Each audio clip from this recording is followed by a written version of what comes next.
I hope that through this lesson, you'd get to identify some of the beliefs in exercise that you hold true in your life to be incorrect. This way, you can get to do your exercise routine in a more scientific manner. I hope you'll enjoy this last lesson as much as I enjoyed having a PE1 course with you. Let's go! At the end of this lesson, you should be able to first identify some common misconceptions, myths, and fallacies about exercise.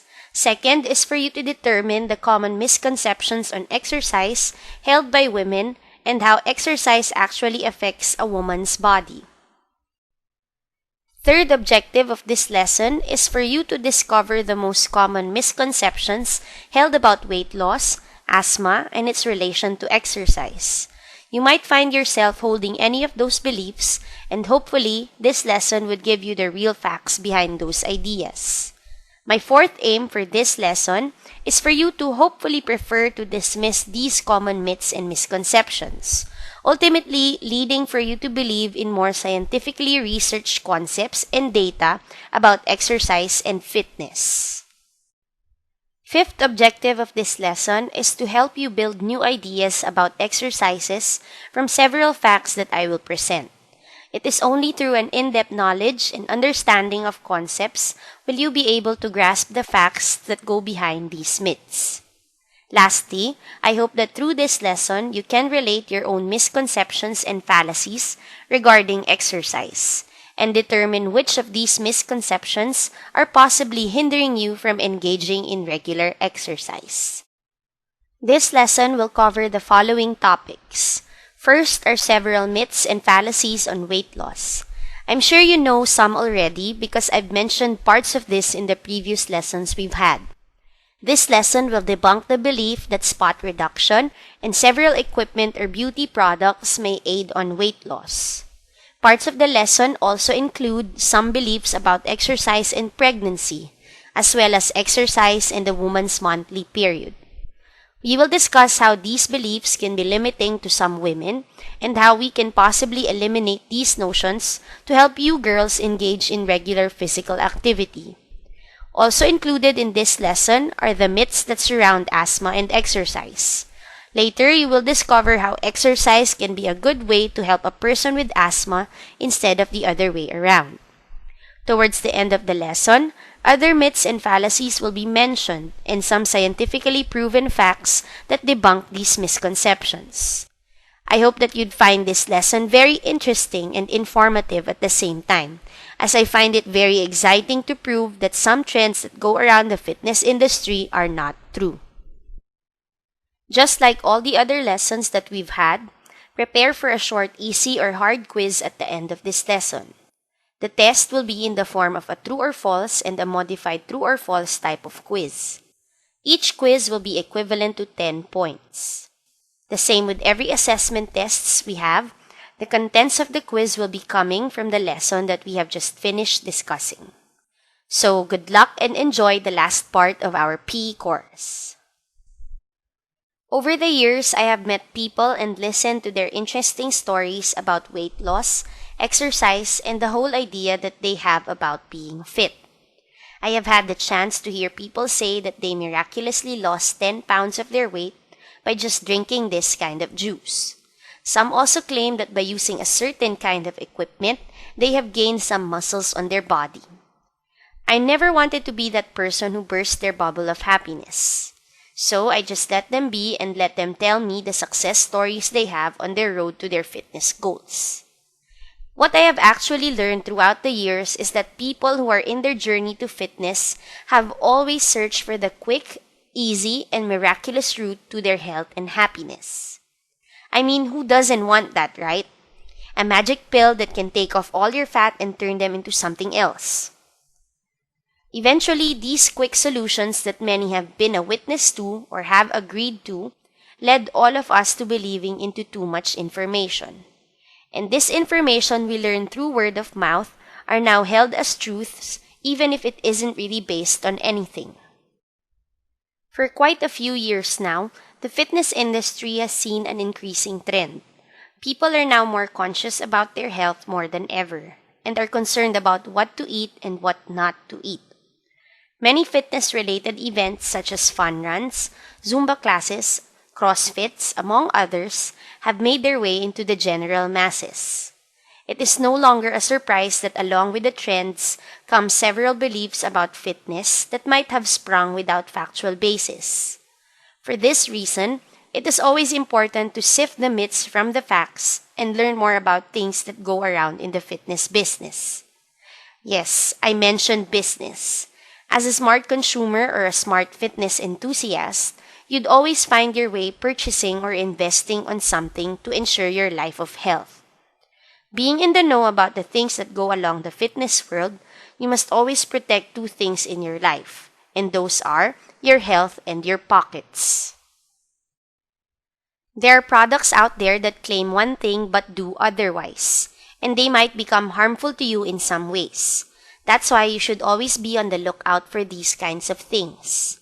Aside from your health, you should also know how to protect your own pockets from culprits roaming around claiming that their products or services are something true, when in fact it isn't based on anything at all. For the purpose of this lesson, I hope you'd be a more informed consumer of fitness-related services and products. This would also serve as a guide for you to always keep up with the trends in fitness so that you won't be fooled to get into something that's truly based on nothing. Let's begin with the most obvious struggle that many people find the most unimaginable solutions for. In this part of the lesson, we will talk about weight loss and the several misconceptions that go with it. We'll talk about those dreaded cellulites, what spot reduction and passive exercise are, and how surgery should never be an option to gain that perfect or ideal body. Myth number 1. What some people know is that cellulites can be removed with the use of a special exercise, diet, cream, or device the way that some books and advertisements make them believe. Do you have cellulites in your body? Where do you have them? Are they bothersome to you or do you feel insecure about it? Do you actually hold this first myth as something true in your life? This is a common and a very serious problem for women compared to men. Women are more commonly prone to have these bulges on their bodies because of our ability to store more fat as easily compared to men. But what's the real deal behind this myth? What are cellulites anyway? Will you ever get rid of them? If this is a myth, how do you get rid of cellulites right away? Here are a few things you need to know about cellulites. These things on your body are basically fat cells that are emerging or are bulging out on the surface of your skin. These fat cells are not at all bad, and they actually serve numerous purposes within the body. From giving us insulation to the energy that we use up on a regular basis, fat cells are actually very important. They only become a problem when they start to become enlarged and they bulge out directly on our skin's surface. These bulging fat cells or cellulites may be caused by numerous reasons like hormonal imbalance, heredity, gender, lack of exercise, stress, eating an unhealthy diet, and even wearing tight clothing could be a reason for these fat cells to bulge. Most women are more affected by bulging fat cells more than men. Women have more fat cells than men because of the hormone called estrogen, which regulates our rate of reproduction. Some people actually deem cellulites to be normal already, when in fact it is a direct symptom of a direct problem, which is excess body fat. We all know that excess body fat is not good, and for us to be able to get rid of these cellulites, we must face the hard-hitting truth that eating healthy and living an active lifestyle are the only solutions to this problem. The soonest that you deal with this problem, the better. And the soonest that you identify the solutions to eliminate excess body fat, the healthier you'd be. Though some creams and other products have been proven to eliminate cellulites, it is no guarantee that you can get rid of it forever or for the rest of your life. These things are quick fixes, and it will just lead you to a vicious cycle of spending and experimenting. Address the problem directly and be glad that they are showing in these bulgy forms. This way, you'll wake up and do something about it the soonest time. And having an active lifestyle coupled with a proper diet can be the best solution that you have in order to get rid of the problem. With addressing the symptoms directly, you must remember that you do not need a special treatment or a device to get rid of your cellulites permanently. You do not need to spend and find that best solution out there. The only solution is within you. It is a direct decision you have to do for yourself to decrease that fat and eat right. Reduce those number of calories you consume and choose healthful food over those empty calories you love to eat. Don't stress eat. Instead, stress exercise. Move your body and do more physical activities. One of the best ways to actually get rid of that bulging fats is doing regular cardio and weight training activities. These activities tend to convert your fat stores into energy that your muscles can use throughout your activities. You cannot take away bulging fat with some form of magic. It takes a lot of hard work and 100% commitment to treat these symptoms right away. Acknowledging that something is wrong with the lifestyle you lead is actually the best way to getting rid of those cellulites. So enough with the spending and instead go more with eating right and moving right. You'll see better and permanent results in the long run when you do this. Plus, your pockets will be a lot happier. Myth number 2. Ever heard of spot reduction? In one way or another, most people hold this myth very true in their lives. Have you ever done sit-ups hoping that your belly fat will go away? Or have you exercised your legs for the longest time hoping that they will reduce in size? This is what the second myth is all about.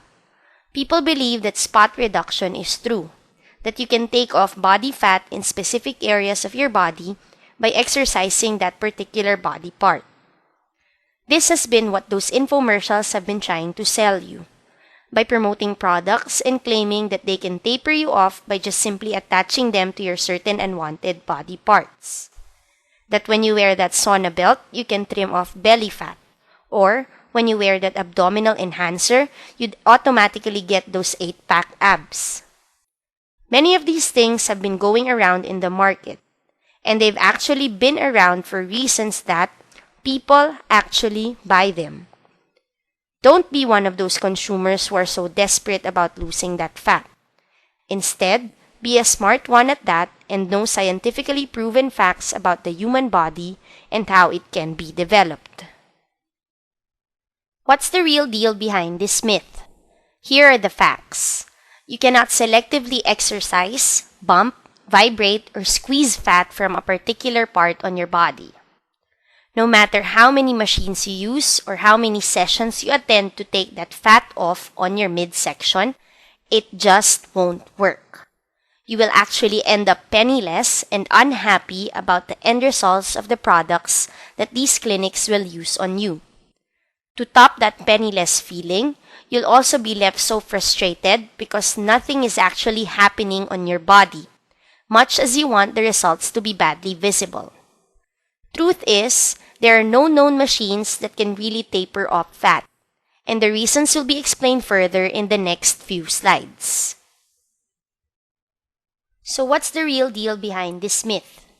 Ever said to yourself that you want to go to the gym because you want to lose your fat?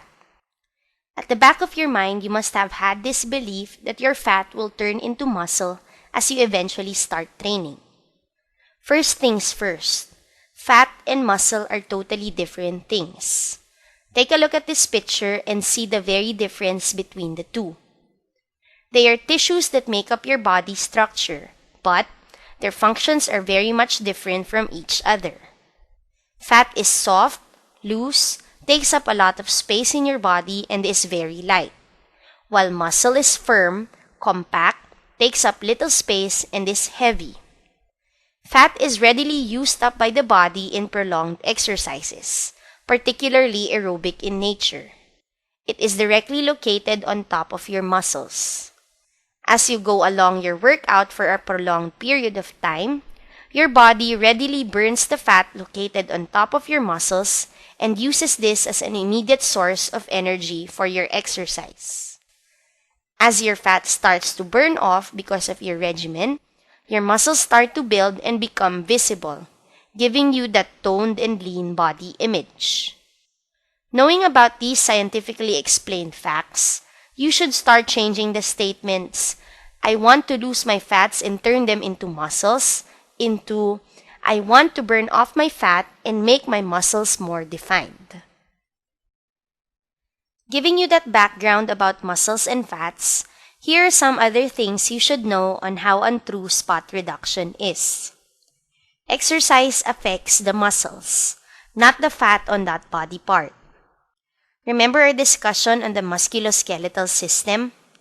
When you move your body, your muscles slide on top of your bones, thus inhibiting the movements that you are doing. This is very much the same with exercising a particular body part. Your fats are not attached to your bones. Fats do not move you. Therefore, the idea that moving that particular body parts burns off that certain area only is very absurd. Your fat is a usable source of energy, and as it does that, you lose it, but you can never be sure which part of your body burns it off at a certain rate. Which brings me to the second fact about turning spot reduction around. Since fat is a source of energy, prolonged aerobic exercise is the most effective way on how to metabolize this body tissue. If you want to lose that fat and gain more muscles, stop concentrating on one area, but rather move your body as a whole. If you do so, all other parts of the body will compensate and burn off the excess fat that you have. Stop working out bits of your body and start moving it as a unit. Because scientifically speaking, your body will figure out its own way where it would want to taper off the excess fat that you have. Stop doing 100 crunches hoping to lose your belly fat, or stop lifting 5-pound dumbbells to tone your arms.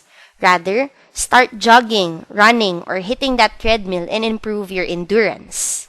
You'd be surprised at the results that you lost more weight compared to those absurd training activities that you do.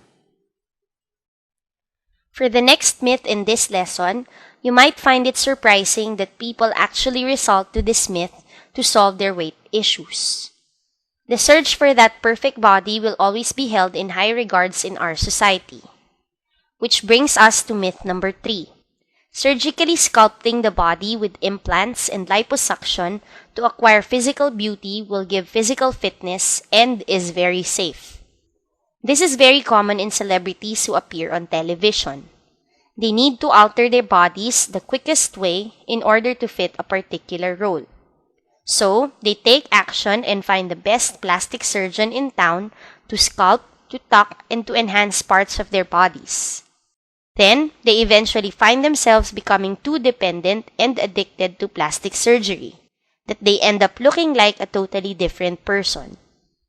This is another quick fix solution that would result to a long-term series or chains of problems, mainly because this is very unnatural. Though some doctors have deemed it to be safe, the body still knows what it can and cannot accept. The real deal behind it is obvious. Surgeries may one way or another result to infections and complications within the body. This is because the body has its own coping mechanism that deals with invading bodies that enter its system. Surgically enhancing or tapering off parts of the body can become a shock factor for cells that help regenerate and recuperate broken tissues. The most obvious way or solution for a person's weight loss issue is to still undergo a carefully planned training program that has steadily increasing intensity to improve the body's overall physique and fitness. There is no shortcutting around this if you really want results that are long-term, safe, and can be of great benefit to you. The next physical fitness myth is known as passive exercise. This is a type of exercise where no voluntary muscle contraction occurs. This simply means that some outside forces move the body part with no effort from the person. Passive exercise is not effective in weight reduction, spot reduction, and in increasing strength or endurance.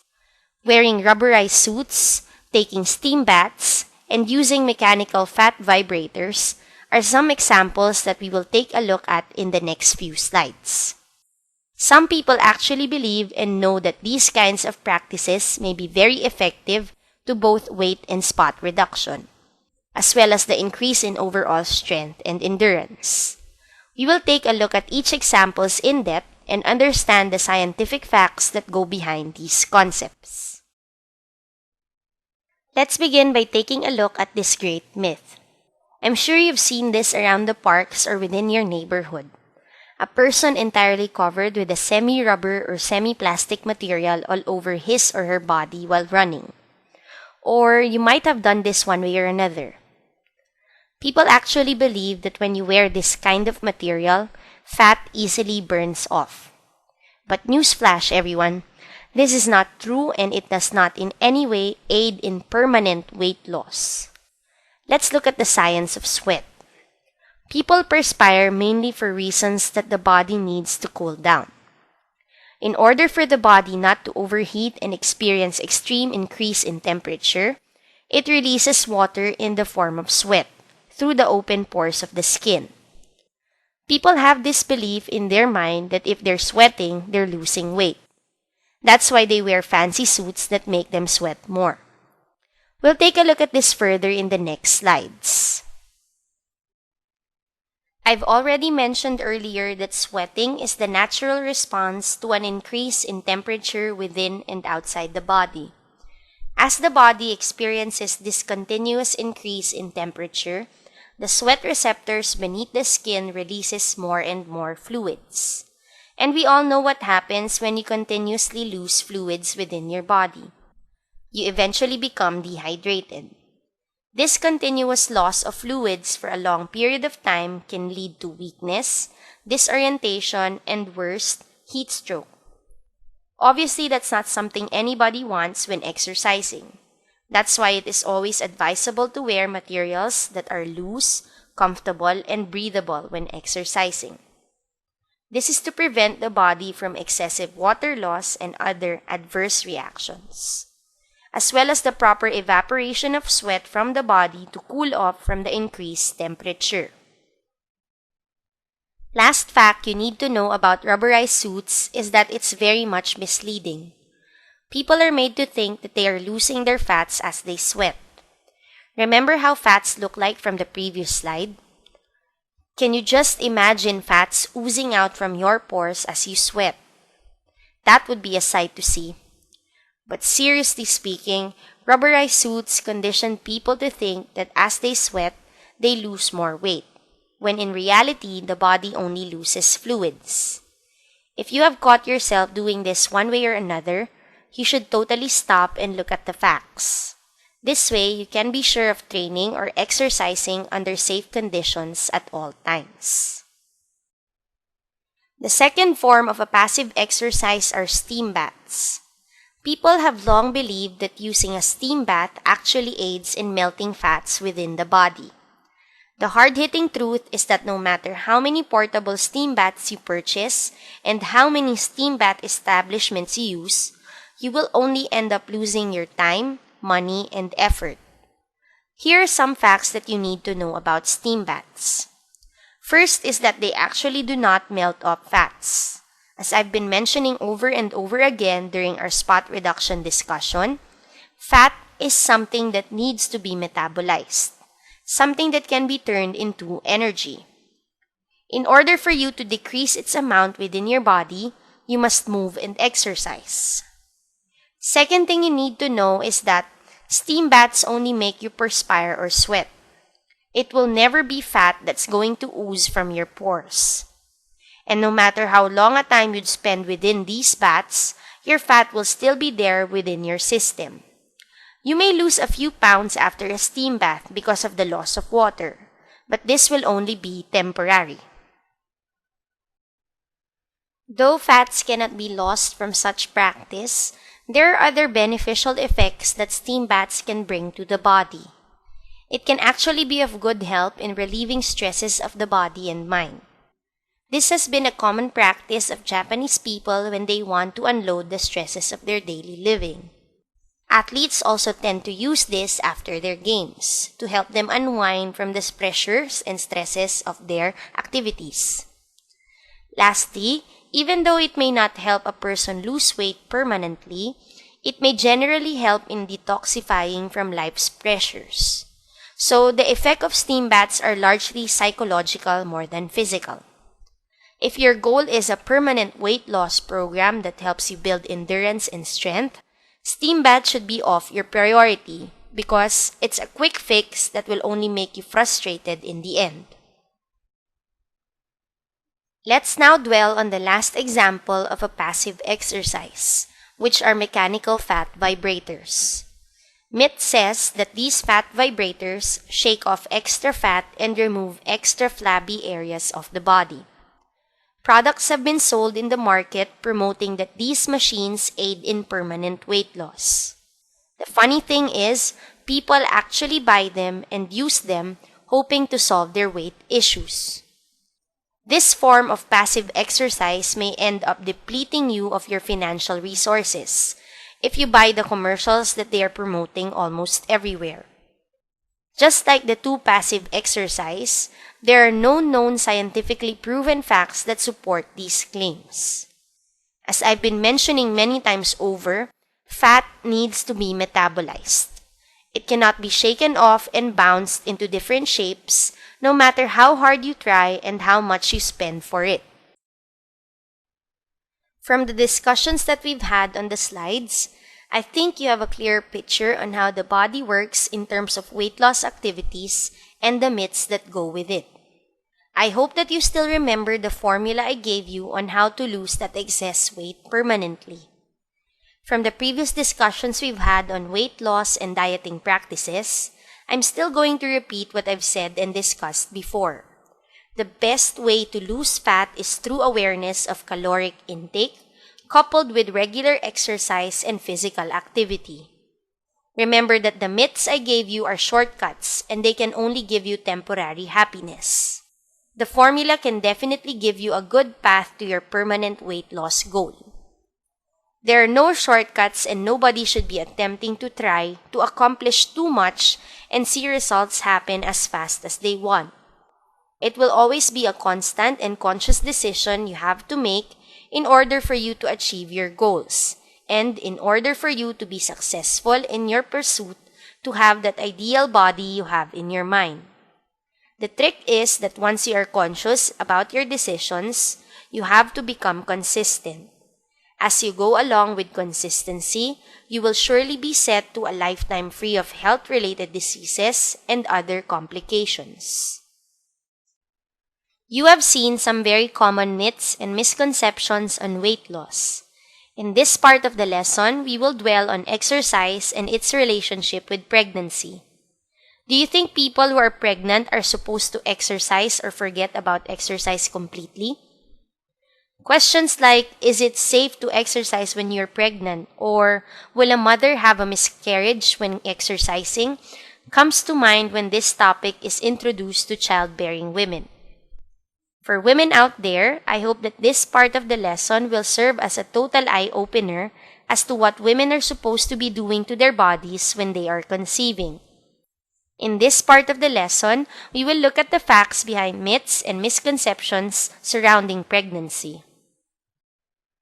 What a lot of people know is that pregnant women should try to avoid exercising and doing physical activities because it might affect the mother and the baby. Women who are pregnant are always asked to take things easy and unload themselves of the stresses from their environments.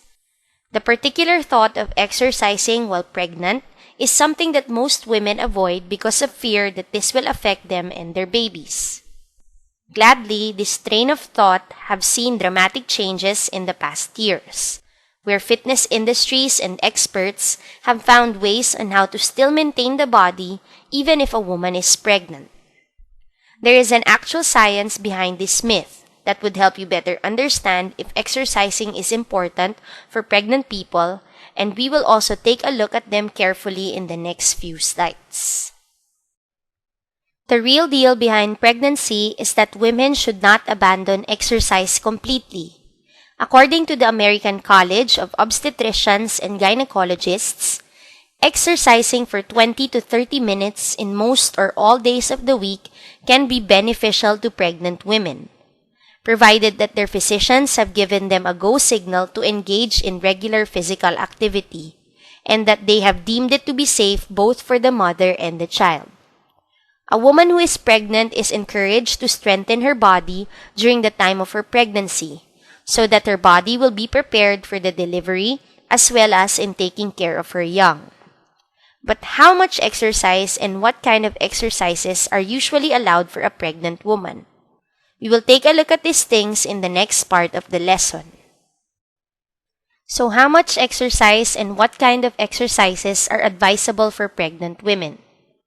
A pregnant woman should always make sure to exercise at a moderate intensity. By moderate, it simply means that it is an activity that can be done at a slow and controlled pace.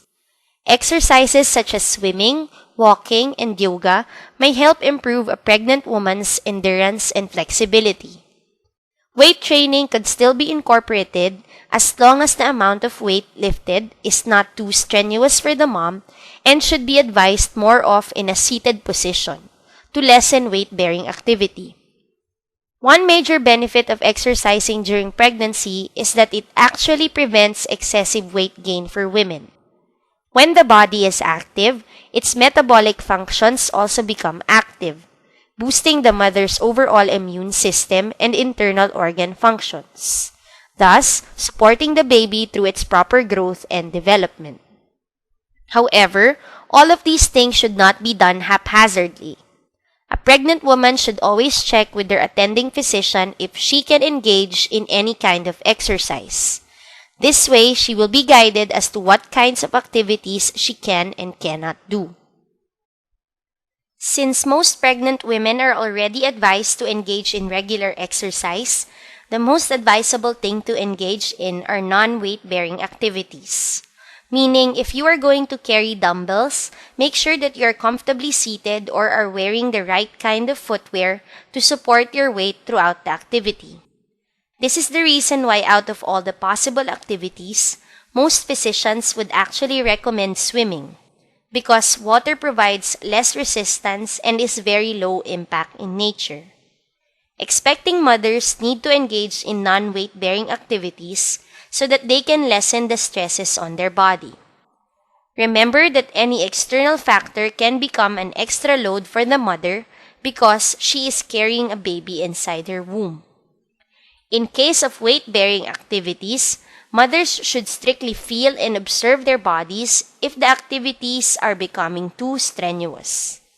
That's why I kept emphasizing a while back the importance of asking the permission of an attending physician before engaging in any series of exercises, so that the activities will be deemed safe both for the mother and the child.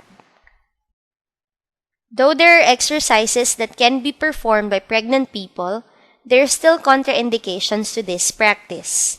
This is the main reason why pregnant women should first consult with their physicians before engaging in any form of physical activity. The first trimester of pregnant people lasting for 3 months is believed to be the most crucial part of pregnancy. This is because the embryo has just made its way into the uterus and it needs to settle in. Most experts suggest that it is not advisable for pregnant women during their first trimester to be doing exercises that involve lying down. Exercises that involve the back flat on the floor actually blocks the proper blood flow on the uterus. This in turn would be very dangerous to the fetus and the carrying mother. But this doesn't mean that women have to totally stop exercising or doing physical activities. There are a lot of exercises out there that do not involve being flat on the floor. Light exercises like slow walks and Kegels are appropriate for women that are pregnant. But be sure to always hydrate yourself and keep light snacks handy for you to munch on when exercising. Being pregnant is also like an endurance race or a marathon. A woman needs to be in her tip-top shape in order to deliver the baby successfully. These tips are just common sense approach on what to do. But at the end of the day, pregnant women still need to feel their own body and what it can and cannot do. There are a lot of myths and misconceptions that surround the fitness industry. You've seen and learned about many of these myths from the previous slides. In this part of the lesson, we'll talk about exercising and the misconceptions that go with it when a female is in her monthly period. Questions like, can a woman exercise during her period? Will exercise affect my period? And how much effort should be placed in exercising during my period comes into mind when it comes to this topic. This pretty normal cycle that women have to go through each month will be related to exercise in this part of the lesson. I hope this would serve as an eye-opener both for males and females that this is not a situation that should hinder a woman from exercising and from being fit. What some people know are these things. Women should not exercise at all during their monthly period. This is because some people believe that it causes irregularities in the monthly cycle. Aside from this, women should not attempt on exercising because they have lower capacity or become weak during their cycle. For the women who are listening to this, have you had some of these ideas in your mind? Did you ever stop yourself from exercising because of the fear that it may cause irregularities in your monthly cycle? One of the most common practice that women do during their monthly cycle is that they don't lift very heavy objects because they believe it would have an effect on their uterus. Some women actually believe that when they lift something heavy during their monthly period, their uterus would drop or become offset from its original position. I mean, really. So, what's the deal behind all these? Let's take a look at the scientific facts and what exercise could really bring to women who are in their monthly cycle. Just like everything else mentioned in our lesson, there is no known evidence that exercise during menstruation is unhealthy or has specific effects on performance. In fact, girls, you'd be glad to know that exercising during your menstrual period can actually be of good help in many ways. Some of these are boosts in your mood and the constant release of endorphins within your system. Remember when I told you that exercise affects both your internal and external environment? Well, exercising actually increases and stimulates the release of endorphin chemicals in your brain. These chemicals are known as happy hormones, and when released within the body, it gives you a feeling of elation and happiness. In fact, these hormones would counter the mood swings that you experience during your menstrual cycle because of the pain that you are feeling. When you're happy, elated, and physically active, you won't really notice the feeling of being bloated and having cramps because your attention has been diverted into your activities. Aside from the facts mentioned a while ago, here are other benefits that exercise could bring to your body during your menstrual cycle. Among the accompanying experience of having a period is the feeling of being bloated and having severe cramps. Cramping is a common menstrual pain that when felt in excess is known as dysmenorrhea.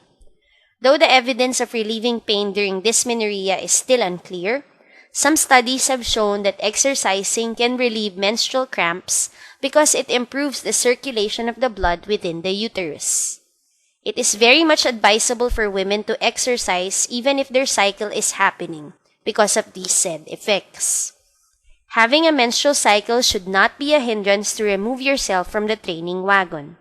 But the question now is this: how much exercise should you get and what kind of exercises are applicable? All exercises can be done during your period. Yes, I repeat, all exercises can be done during your period. Even swimming. There's no limit to which types of activities you can join in.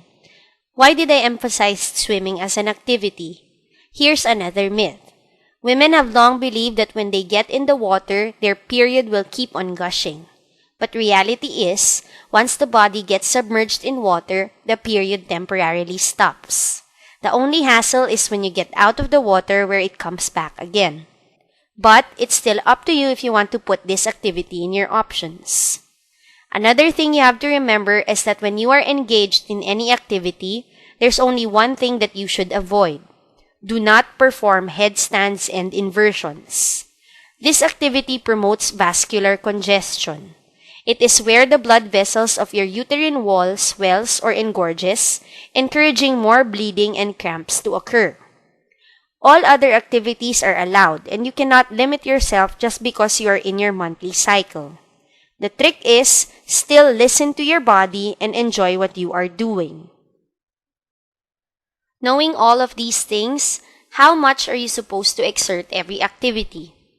It doesn't matter if you lift 5 pounds or 100 pounds when you have your period, or if you run 5 kilometers or 21 kilometers. What matters is you know how to gauge yourself. If you know when exactly to slow down or stop your activity, you have to give your body the permission to do so. Otherwise, you'd only end up feeling more tired after your exercise. Exercise at the right intensity, always, regardless if you are on your period or not. Do not limit yourself to doing activities just because of your menstrual cycle. Remember, it's something normal, and women go through this on a monthly basis. So exercising is not something that you should compromise for this naturally occurring situation. One contraindication of exercising during menstrual cycle is when women experience amenorrhea. This is a condition where a woman experiences period irregularities due to hormonal imbalances from overtraining.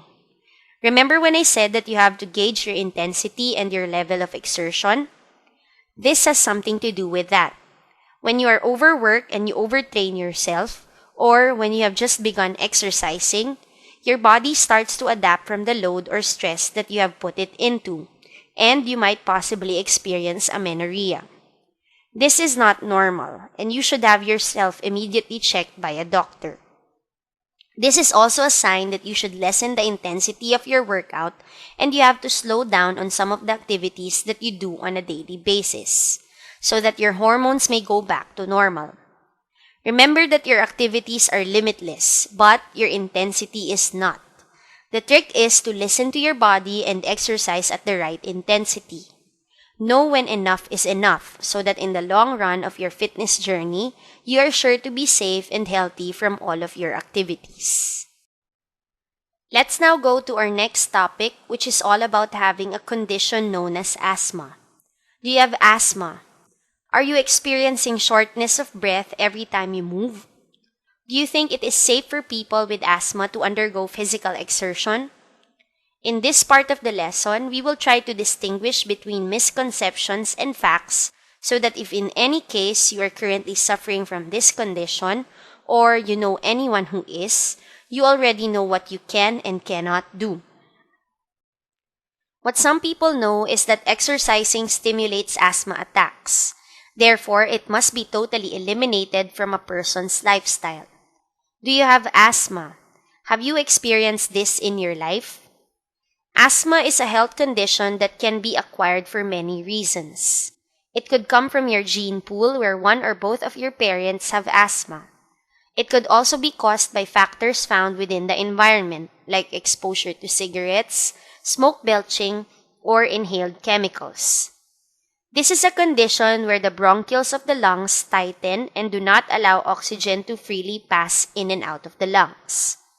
Symptoms of the onset of asthma include shortness of breath, wheezing sound in the chest area, tightening of the chest, and excessive coughing. Quite frankly, the lungs are actually not at their optimal, and therefore people who experience this limit themselves from engaging in strenuous physical activities. Don't you think that this is such a limiting thought or situation? In the next few slides, we'll take an in-depth look as to what happens to the body when it is exercising under these conditions. The truth behind this myth is exactly its opposite. Exercising in the right intensity actually eliminates acute attacks of asthma. When the body is exposed to exercise, it is forced to adapt to the stress. Able to do this, it uptakes more oxygen so that it can support the muscle contractions that it needs in order to move. When a person is under such level of stress for a prolonged and continuous amount of time, the lungs also begin to adapt and become more resilient, and it eventually becomes stronger than when it started. As this happens, the circulation of oxygen within our lungs and heart become more forceful, eventually improving the body's VO2 max.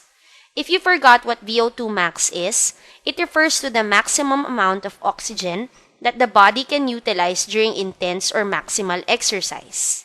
Remember those fitness tests we did at the start of this course? When all of these factors show signs of improvement over a period of time, acute asthma attacks will rarely occur. This is because the lungs' overall capacity to take in oxygen has increased, and the tissues that make up the lungs have already undergone adaptation. So, there's no actual truth to the myth that was mentioned earlier. But the question remains, how much is enough and how safe is this if people with asthma are allowed to undergo physical activity? Based from my personal experience, I have had acute asthma attacks since I completely stopped exercising for a period in my life. Once I got back on track, the attacks became rare and now no longer existent. So, I have proven this myth to be very inconsistent, and it did not limit me to pursue my dreams of running a half marathon. The trick that I have discovered is that I learned how to listen to my body. Together with that, I've consulted a pulmonologist regarding my condition, and asked him personally what I can and cannot do as soon as asthma gets to me. These are some things that you can do first before engaging in anything serious when it comes to exercise. I'll show you 3 other ways on how you can overcome this condition if you dream of becoming a physically fit individual in the next slides. The trick to overcoming asthma during exercise is to first find the proper medication through the help of a trained professional. Once you have this, you can already be assured to perform exercises with ease because you have something you can use in case of an emergency. Remember when I told you that you have to gauge yourself? Together with your medicine, you need to find the right amount and intensity of exercise that would suit your level and your tolerance. Now, I did not say that if you want to run at the beginning of your program, you have to run the long 3-kilometer stretch. What I'm saying is that listen to your body. Know what you're capable and not capable of doing every single time you set yourself out there to move. Second thing you have to remember, and I cannot stress this enough, is that you always have to include a warm-up and cool-down exercise in your routine. Remember our previous discussion on the phases of exercise? These 2 parts are quite important because they prepare your body and your mind to perform the rigorous task ahead. This is especially the case when you have asthma. Warming up is very important so that your lungs may learn to gradually expand, while cooling down gradually tapers or relaxes your lung capacity. You do not want to go ahead and do the main set of your activity because that would totally shock your lungs and you'd immediately experience an asthma attack all over again. Lastly is that you have to educate yourself from the circumstances that may trigger your asthma. If you know your capacity already, you'd know how to prepare an appropriate training program for yourself. Educating yourself about your condition very well will help you become mindful about your movements and your exertion during your exercise. This is also important for you to eventually get off your medications and only use it when you badly need it. This is what I've actually done to overcome my asthma. I do not mean to throw away your inhalers or oral medications because you're 100% sure to become fit during exercise already. What I meant to say is that sometimes you become too dependent with your medications that you no longer exert more because of fear that you'll have an attack again. Knowing what exactly triggers your asthma at the beginning of an exercise program could actually be a good solution to determine whether you need your inhaler or not during your exercise. Take me for example. The trigger of my asthma is when the temperature is too humid or I've been exposed to too much dust. I know already that I need to hydrate more and bring my workout intensity down or find a space where air is not congested. Eventually, my attacks have become less and less to a point that I only use my inhaler when I really, as in really, cannot breathe. These are just steps that you can take in order for you not to be limited by your condition.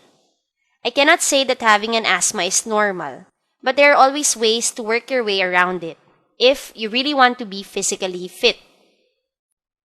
So far, we've covered the many myths that have circulated around the fitness industry.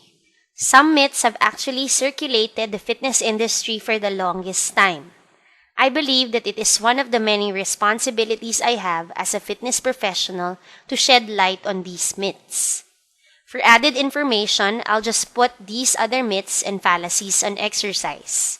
This way, you can also ask yourself if what you believe in is really true or if they are even considerably backed up with scientific facts. You see these two ladies in these pictures?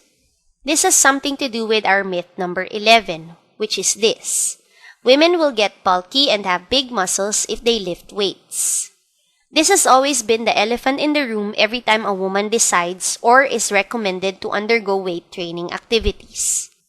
Girls, do you actually believe that you will get too muscular if you start lifting weights? Women have long been afraid to engage in weight training activities because of fear that they will look too muscular. Here's the real deal. These two ladies are either genetically gifted or are using drugs to enhance their frames. Let's begin by taking a look at the concept of being genetically gifted. If you keenly look around, there are a few women that have naturally occurring physique or have firm-looking bodies. It makes you wonder how much time they invest in working out or eating right. But here's the truth. Sometimes, some of these girls are probably not even working out or are not engaged in any physical activity. But you're still left to wonder, how come they are so lean? Well, these girls are among the few who have inherited an abundance of muscle fibers from their parents. Without effort, their bodies absorb and adapt to the diet and exercise that they do. As a result, they have this kind of physique. These kinds of people with an abundance of muscle fibers actually grow bulky at a quick rate compared to their counterparts, because the presence and release of testosterone hormones within their system is also abundant and quick. Are you one of these few people? If you are, then you are very lucky because achieving that physically fit frame will be a breeze for you. Being genetically gifted is one thing, but there are actually females who would go the extra lengths just to achieve their desired look. This is where the myth also gets busted. The chances of you developing these kinds of muscles is very low because of your estrogen hormone. This hormone is the female hormone responsible for giving us distinct features like having large hips and breasts compared to men. This hormone also stimulates the growth of fat cells within the body that are necessary for childbirth and breastfeeding in the long run. This is the reason why some women would drink muscle-enhancing drugs to help improve their physique. This is a very common practice for some females who are engaged in bodybuilding, just like the picture on the left. Some would even claim that this is all natural, but in reality, they are actually in a muscle-enhancing drug cycle. So, can you really grow big muscles once you lift weights? I'll tell you this, it would take you years of training and practice to achieve your bulky look through the natural way. To exaggerate the whole deal, the gym and weightlifting would become your life and nothing else if you want to become bulky. Gaining muscles is just a plus for women if they do engage in regular activities. But gaining too much like these two ladies in the picture would take you years of discipline and commitment. I want to ask you this question. Do you want to lose weight and become toned? Recent studies have shown that weight training is an effective activity to lose weight. Yes, you heard me right. You won't be bulky but rather you'd lose more weight. This is because if your muscle mass increases, your metabolism or metabolic rate also increases. As this metabolic rate increases, you will burn more calories. As you eat regularly or you consume more calories, your fast metabolic rate at work is helping you lose more weight instead of gain it. If you want to look firm or strong, lifting weights is more of a need than a want. Lifting weights and alternating this with the right diet and a cardio program will not only increase your metabolic rate, but it will give you other benefits such as endurance and strength. Don't skip the weight training program, girls. Love and embrace it, because at the end of the day, it is actually an important part of a training routine that helps keep your body balanced and strong. Myth number 12. There is actually one perfect workout routine for everybody. This myth assumes that what works for me will definitely work for you. Ever had a chance to work out with a friend? Did you notice that you can do exercises that she couldn't, or vice versa, even if the training routine is the same? Or have you ever seen yourself doing the same workout routine for the past months or even years with the belief that it will give you the same benefits that you've seen from the commercials? These things that you see from the pictures on this slide, that there is a perfect workout for everyone, is a false belief, and you should learn how to catch yourself from falling into these traps. There is no one perfect routine. Chances are, if you do believe that there is, you'd end up wasting your time and energy. Remember from the previous lessons that I kept mentioning that the body is an adaptable machine? Whatever stresses you put it into, it manages and finds its way to adapt and bring itself back in its normal state. That's the same with workout routines. Whenever you are in one, your body eventually adapts and you see little progress. Your brain also adapts to the little stress and it gets bored, eventually making you stop your routine. Fitness experts call this the exercise plateau, or a plateau in performance, because the body learns to adapt to stress within 4 to 6 weeks of exposure into a different routine. This is the reason why when you are in a weight loss program, at the beginning you start to lose 5 to 10 pounds easily, but a few months later you barely lose 1 pound a week. You need to change what you do. That's why there's no such thing as a perfect workout to lose those flabs or tone those muscles. You need to constantly challenge your body and present new stimuli all the time so that your workout will be more effective and progressive. We are almost done with the different myths and fallacies in the fitness industry. Let's now go to myth number 13. Infomercials are all true with their statements. I'm sure you must have seen countless of these infomercials that sell products like the ones you see below. They claim to give you benefits like toned abs, flat tummies, or detoxify your body of some sort. Have you bought stuff from these infomercials? Have you purchased any exercise equipment and later on found it stuck in your house collecting dusts? Did you fall for those power juices because they can detoxify you and give you the flat tummy you desire? Have you bought diet pills hoping to trim your waistline down? All of these things are in the market, and it's up to you to decide whether you are a smart consumer or a gullible one. The truth is, infomercials are all money-making businesses that would want to profit from you. They actually gain easy money from gullible audiences who are very impatient and would want to see quick results. Almost always, these infomercials have claims that are not real, and you would only end up wasting all your money for nothing. Remember, there are no shortcuts or easy way outs to achieving a healthy and fit lifestyle. No machine, pill, or power food has ever been invented to give you the instant results you want to see in your life. Don't fall into those infomercial traps, and always research well about the products that you are interested of buying. You have to be a smart and decisive buyer in order for you to guard your pockets. This is because there are many flop products out there that claim otherwise. Myth number 14. The healthiest method to gauge your progress is by weighing yourself. This is not very true. Earlier in this lesson, we have discussed the science of sweat and the purpose that it has for the body. We've also talked about the differences between muscles and fats. And these things all have something to do with myth number 14.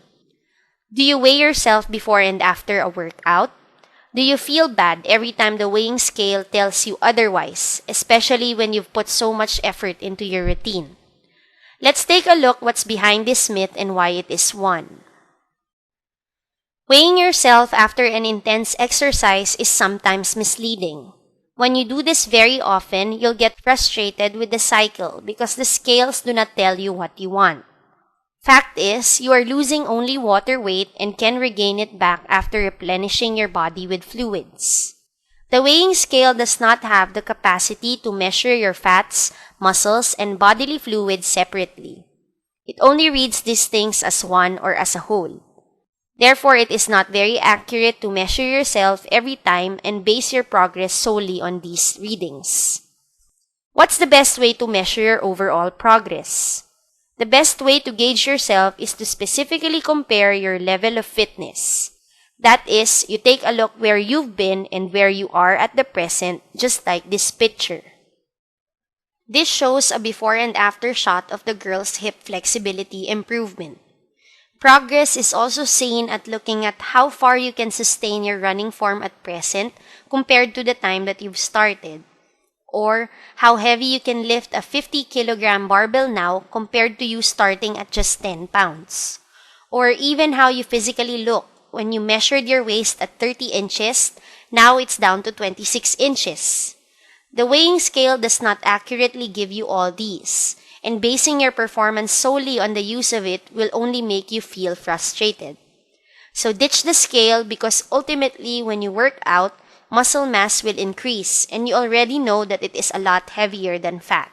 Therefore, the scales will tell you that you are heavy. Don't be obsessed with the scale. Otherwise, you'd also end up going the exaggerated lengths to lose something that you are not supposed to lose. Last but not the least, and I cannot help but put it here, is this line. No pain, no gain. Ever heard a lot of people say this many times when they have just started working out? Or ever heard them say or catch yourself saying, if it does not hurt, then it doesn't have an effect on the body? The truth is this, it's very untrue and you should not ever believe this saying. Here's why. Feeling pain in a particular part of your body during and after a workout is a sign that's not actually good. This is your body saying that you need to stop, assess the situation, and change your intensity. Usually, parts of your body are in pain during exercise if you are doing the wrong form or you are doing too much too soon. What's best is to always do these 3 steps to prevent yourself from getting injured. Yes, indeed, after a workout, your body would definitely hurt, especially if you are new to exercise. But this is not to say that you should work out again and do the same intensity the way that you did it yesterday. You need to slow down a bit, take a rest, or when you get back again, try to do the activities at a lower intensity. If you keep pushing yourself beyond the limits of what your body can do, then you'd really end up hurting yourself. This is the common mistake of new exercise enthusiasts, and almost always their attempts in having a physically fit lifestyle completely fails. So whenever there is pain, please listen to your body because it's smarter than you are and it would never lie on what it's physically feeling. As we end this lesson, I hope I have partly shed light to most of the fallacies that are circling around the fitness industry. Please do remember this, and I'll say it again, which I think I've said in this course a million times. There is no easy way out. No matter how many gadgets or machines you purchase, no matter how many pills you drink, or no matter how hard you try to starve yourself to get lean and fit, there's no such thing as easy. The best thing you have to do is to always be informed about the trends on exercise and gladly enjoy what you are doing. Investing on your body by making it physically fit and active is the best investment that you will ever do for yourself. This is an investment that no one can take away from you. The best thing that you need to do is that you have to train yourself and work hard, become disciplined and consistent with your exercise routine. This way, you are ensured of a lifetime of health, free of disease and other complications.